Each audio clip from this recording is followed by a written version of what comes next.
दोस्तों एक बार की बात है, मैं जो है जंगल में जा रहा था, मेरे पीछे शेर पड़ गया। दौड़ाने लगा मुझे बहुत ज़ोर से, मैं भी दौड़ता बहुत आगे आ गया। अचानक से मुझे कुत्ते ने काटा और मुझे रेबीज़ हो गया। अब दोस्तों इस कहानी का कोई सार है क्या? ज़ीरो सार है, राइट? क्यों दोस्तों? क्योंकि इसमें स्क्रीन प्ले बहुत बुरी तरह से मिसिंग है। स्क्रीन प्ले क्या होता है? स्क्रीन प्ले होता है कि स्टोरी को एक क्रमबद्ध तरीके से चलाना, ताकि जो है ऑडियंस को समझ आए कि भाई साहब हो कहाँ से रहा है? शेर पीछे पड़ा था तो कुत्ता कहाँ से काट लिया मेरे भाई? बस दोस्तों यही सार है जो आज हम पूरा टॉपिक डिस्कस कर रहे थे अभी तक, और उसका आज समरी भी आपको दूँगा कि सीएफए लेवल 1 के जो 10 टॉपिक्स हैं, उसको किस सीक्वेंस में पढ़ना है ताकि उसका एक स्क्रीन प्ले बन पाए और उसका एक सार बन पाए।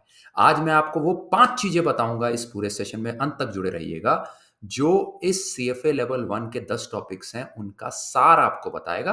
और ऑफ कोर्स उसकी डिटेल्स देखने के लिए आप सीएफए लेवल 1 की जो हमारी प्लेलिस्ट डिस्क्रिप्शन में है और वीडियो के ऊपर में भी आपको आ रही होगी, उसमें क्लिक करके आप देख सकते हैं। 5 की चीज़ें जो आपको नोट करनी है सीएफए लेवल 1 सिलेबस के लिए। पहली चीज़ दोस्तों, सीक्वेंस इज़ द की।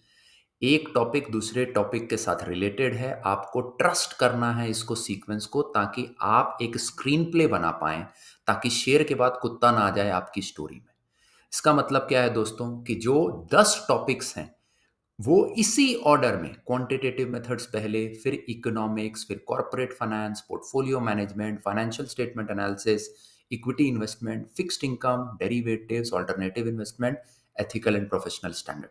यही 10 सीक्वेंस में आपको पढ़ना है। आपको ये नहीं करना है कि अच्छा यार फाइनेंशियल स्टेटमेंट एनालिसिस तो ज़्यादा मार्क्स का है, पहले मैं उसको कर लेता हूँ, एथिकल एंड प्रोफेशनल स्टैंडर्ड्स सबसे ज़्यादा वेटेज का, उसको कर लेता हूँ, मैंने तो सीए की हुई है, मेरा को यार फाइनेंशियल स्टेटमेंट एनालिसिस अच्छा ईजी लगेगा, वो मैं कर लेता हूँ। सर मैंने तो बीए इन इकोनॉमिक्स की हुई है, तो पहले जो है ना मैं इकोनॉमिक्स पढ़ लेता हूँ या पढ़ लेती हूँ। ये नहीं करना है, सीक्वेंस बनाना है, नहीं तो आपका पूरी स्क्रीन प्ले बर्बाद हो जाएगी। क्योंकि एक को कॉन्सेप्ट जो आप पिछले टॉपिक में पढ़े होंगे वो आपको अभी पता ही नहीं होगा, क्योंकि आपने जंप कर दिया टॉपिक, और आप ये जो पूरी कड़ी है फाइनेंस की, सीएफए की जो ब्यूटीफुल सिम्फनी है, वो आपकी बर्बाद हो जाएगी। नंबर 2 दोस्तों, कि some of the topics will be tough, please keep moving, रुकना नहीं है दोस्त। आप में से कुछ लोगों को फाइनेंशियल स्टेटमेंट अच्छा लगेगा, कुछ लोगों को क्वांटिटेटिव, जो इंजीनियरिंग बैकग्राउंड्स हैं उनको क्वांटिटेटिव अच्छा लगेगा, कुछ लोगों को इकोनॉमिक्स अच्छा लगेगा, कुछ लोग जो फ्यूचर्स एंड ऑप्शंस में पहले काम करके आए हैं उनको डेरिवेटिव्स ईजी लगेगा। तो यार अच्छी चीज़ क्या है, CFA gives you a level playing field, which means हर किसी के लिए कोई टॉपिक ईज़ी होगा, कोई टॉपिक हार्ड होगा। बहुत सारे स्टूडेंट बोलते हैं सर हम तो कॉमर्स बैकग्राउंड से हैं, तो क्या हमको क्वांटिटेटिव मेथड्स हार्ड पड़ेगा, ईज़ी पड़ेगा? मेरे भाई अगर तुम्हें क्वांटिटेटिव मेथड्स हार्ड पड़ेगा, तो तुम्हें फाइनेंशियल स्टेटमेंट्स और इकोनॉमिक्स ईज़ी पड़ेगा। सिमिलरली इंजीनियरिंग वाले बोलते हैं sir I don't have any idea about commerce, हम कैसे आगे बढ़ें? हमारे को तो फाइनेंशियल स्टेटमेंट का एफ भी नहीं आता है। तो मेरे भाई तुमको क्वांटिटेटिव मेथड्स ईज़ी पड़ जाएगा। तो इस तरीके से दोस्तों हर किसी के लिए कुछ ना कुछ ईज़ी या हार्ड है। आप बढ़ते रहिए, व्हिच मीन्स अगर एक टॉपिक जो आप कर रहे हैं, उदाहरण के तौर पे मानिए इकोनॉमिक्स है, उसका कुछ पोर्शन आपको नहीं समझ में है, कोई चिंता नहीं है। आप बढ़ते रहिए आगे, आगे, आगे, आगे, आगे, क्योंकि जो इकोनॉमिक्स में आपको कुछ कॉन्सेप्ट समझाए गए हैं, वो आगे किसी और टॉपिक में भी, जैसे कंपनी एनालिसिस होती है एक इक्विटी इन्वेस्टमेंट्स में, इंडस्ट्री एनालिसिस होता है इक्विटी इन्वेस्टमेंट टॉपिक में, उसमें इकोनॉमिक्स के कुछ पोर्शंस वहाँ लगेंगे। तो आपको शायद डिफरेंट पर्सपेक्टिव से जब सेम चीज़ समझाई जाएगी, तो आपको ज़्यादा अच्छे से समझ आएगा। एंड हेंस दोस्तों इसमें बढ़ते रहना बहुत इंपॉर्टेंट है। बहुत लोग क्या करते हैं, जैसे ही जो है एक हार्ड टॉपिक उनके पल्ले लगा, अब वो बोलते हैं कि भाई हम तो मंदबुद्धि हैं, हम आगे नहीं बढ़ सकते। ये गलती आपने नहीं करनी है, राइट? मैं जब ये लिख रहा था स्लाइड, तो मुझे एक बहुत अच्छा गाना याद आ रहा था। साथ में दोहराते हैं और आप पूरा गाना जो है बाद में जाकर आज की वीडियो देखने के बाद देखिएगा। ये मूरा के लिरिक्स हैं दोस्तों, जो आपको स्क्रीन पे दिख रहे हैं, राइट? इसमें क्या बोलती है, और वो लड़की अपने हीरो को बोलती है, फ्रस्टियाओ नहीं मूरा, नर्वसाओ नहीं मूरा, एनी टाइम मुड़वा को, एनी टाइम मुड़वा को, अपसटाओ नहीं मूरा, अपसटाओ नहीं मूरा। ये साला बहुत ही पावरफुल सॉन्ग है। तो कहीं पर भी अगर आप अटकें, तो इसको लिरिक्स को या तो पढ़ें या ये गाना लगा के जरूर सुने और आगे बढ़ें। ठीक है, चलिए थर्ड पॉइंट दोस्तों, रिमेंबर द 60% रूल। ये इंडियन जो स्टूडेंट्स होते हैं ये बहुत ज़्यादा गलती करते हैं। क्यों?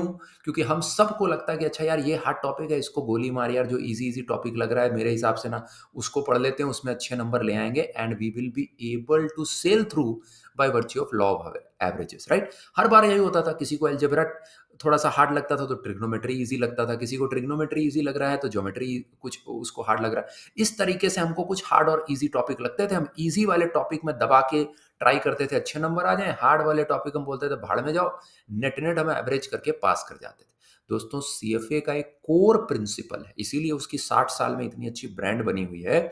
उसका एक कोर प्रिंसिपल है कि अगर मेरा लड़का पास किया सीएफए, तो इसका मतलब है वो इंडस्ट्री में जाकर बोल सकता है सीना ठोक कर कि भाई हम वेल राउंडेड इंडिविजुअल हैं। मतलब मुझे सब कुछ आता है, वो सीएफए इंस्टीट्यूट ने चेक कर लिया है। ऐसा नहीं कि कुछ में बहुत ही खराब नंबर और कुछ में बहुत अच्छे नंबर, राइट? तो इसीलिए दोस्तों अगर आपको कोई हार्ड टॉपिक लग रहा है तो ज़रूर ऑफ कोर्स फ्रस्ट्रियाना नहीं, आगे मूव करते रहना है, वापस उस पे आना है, राइट? बट 60% रूल को ध्यान देना है कि हर टॉपिक में एटलीस्ट आपको 60% नंबर लाने हैं। अगर उसमें से 15 क्वेश्चन आए तो 15 का 60% होता है 9, एटलीस्ट 8-9 क्वेश्चंस आपको राइट करने हैं। अगर वो आप राइट करने में सक्षम नहीं होते हैं तो चांसेस आपके क्वालीफाई करने में मिस हो जाते हैं। आप ये नहीं बोल सकते कि नहीं सर उस टॉपिक में तो मुझे 90% 95% नंबर था सर, बट इसमें सर 20% ही नंबर था, मैं फेल क्यों कर गया? क्योंकि मिनिमम 60% का रूल है। ये सीएफए इंस्टीट्यूट आपको नहीं बताता है। Over the last 5-6 years my friends I have taught thousands of students. उनका जो रिपोर्ट कार्ड आता है उसको हमने बहुत बारीकी से रिव्यू किया है। उसके हिसाब से हमने ये थंब रूल लेकर आए हैं जो आपको मैं यहाँ बता रहा हूँ। पॉइंट नंबर 4 दोस्तों, ethics is subjective, practice more here, क्योंकि यहाँ प्रैक्टिस ही करना पड़ेगा। आपने अगर मेरा एथिक्स वाला जो है टॉपिक देखा होगा, जो सेशन था इससे पिछला, जाके ज़रूर देखिए प्लेलिस्ट में। वहाँ दोस्तों मैंने आपको समझाया है कि यार एथिक्स सब्जेक्टिव है। इसमें आपका एलएचएस इक्वल टू आरएचएस या मैथ्स या फॉर्मूला या लॉजिक कम लगता है। इसमें दोस्तों आपके सेल्फ बायस आप पे हावी हो जाते हैं। जैसे उदाहरण के तौर पर मानिए कि टीचर जो है क्लास में नहीं है, एग्ज़ाम चल रहा है, तो आप क्या करेंगे? चीटिंग करेंगे कि नहीं करेंगे? तो अब आप में से 90% लोग बोलेंगे कि सर क्या बेवकूफ़ी होगा कोई, राइट, जो सर चीटिंग नहीं करेगा, टीचर है नहीं सर, मौका मिल रहा है सर, मौका मिल रहा है तो क्या दिक्कत है सर? हम बेवकूफ़ हैं क्या चीटिंग नहीं करेंगे? चीटिंग करके हम ज़्यादा नंबर लाएँगे।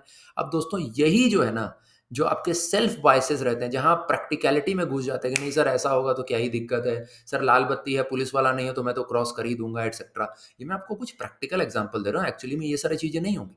बट मैं आपको बता रहा हूँ कैसे सिमिलर सिचुएशन जो होंगी ये एथिकल डायलेमा, मॉरल डायलेमा वाली, इसमें यार हमारे जो व्यक्तित्व होता है, हमारी पर्सनैलिटी होता है, शायद मैं भी आपकी जगह होता तो टीचर नहीं होता तो चीटिंग कर लेता।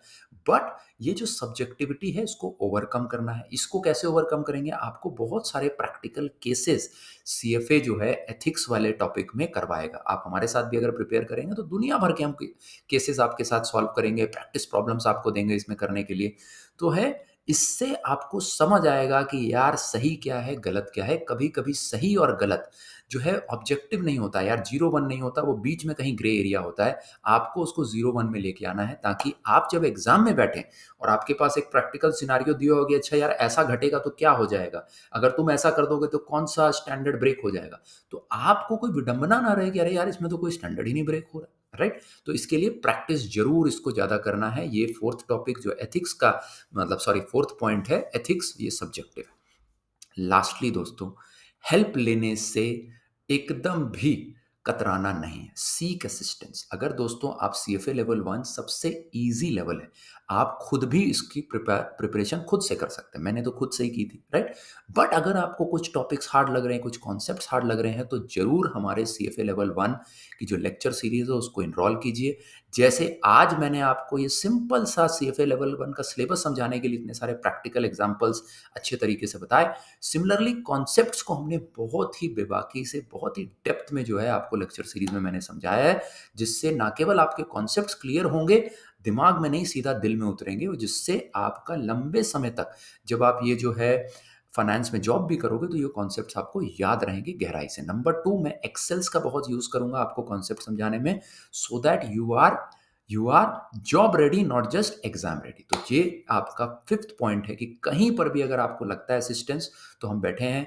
How to CFA is here to help you, I am here to help you. Link of our course is in the description. You can check that and of course go through it, right? So spread the word दोस्तों. आज के लिए यही 5 points. Please जो है इसको spread कीजिए, like share और सब्सक्राइब कीजिए, कमेंट कीजिए. अपना आपको कौन सा पॉइंट सबसे सटीक लगा उसके बारे में बताइए, ताकि जो है दोस्तों ये वीडियो ज़्यादा से ज़्यादा लोगों तक पहुंच सके. आपके कमेंट हमको पता लग पाए कि हम कहाँ सही जा रहे हैं, कहाँ गलत जा रहे हैं, और आगे कहाँ आपके लिए और हम जो है अच्छे वीडियोस बना सकते हैं. So thank you so much guys. That's all for today. Bye bye. Take care and keep shining and keep winning.